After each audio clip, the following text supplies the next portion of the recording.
Hello, good morning. Dito tayo sa Tahig Park. Sa part ng talungan. Dami talong mga misis oh.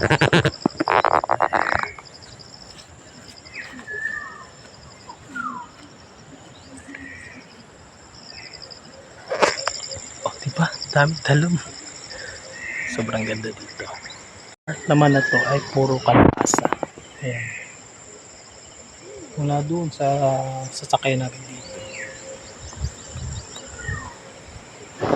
Kalabasahan, diba? Tapos dito naman sa part na to ay kamote. Yan oh. Hanggang doon sa dulo. Pakahaba, pakalawak. Yun, kamote yan. Kamoting gapang. Tapos sa part naman na to hanggang doon sa dulo ulit ay puro pakwan.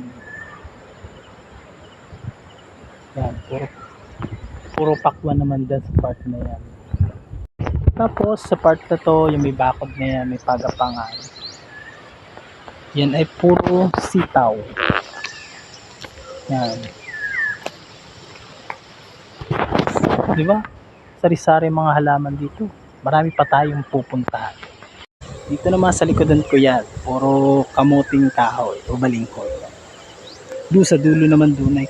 Yan. Puro papaya. Yan yung mga meses, puro papaya. O diba, bongga? Parang kagagawin ko. Hindi ko alam kung anong naitanim nila dito sa part na to. Ginahok na yan. Pati din. Nakagahok na yung lupa. Sa area namang ito ay may part ng mga siling talsigang.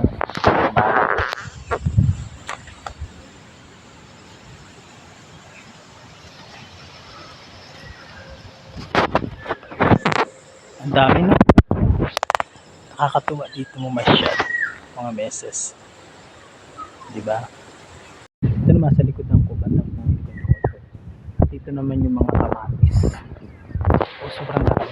Nakakatuwa. Yun o.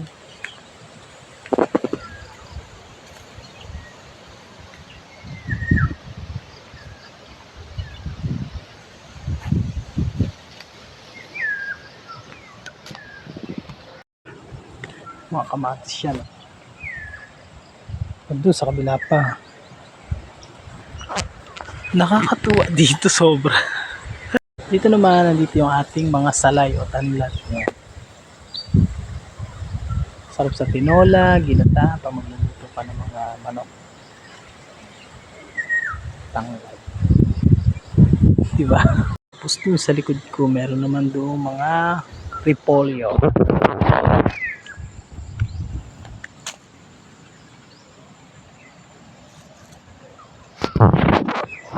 Dami repolyo, diba? Nakakatuwa mga meses.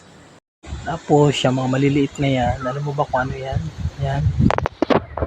Yan ay yung mga siling labuyo.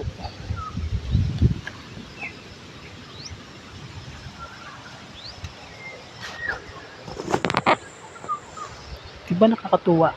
Napakalawak, tapos ang dami pang mga tanim. Diba mga meses? Puro kondun kamatis, napakadami.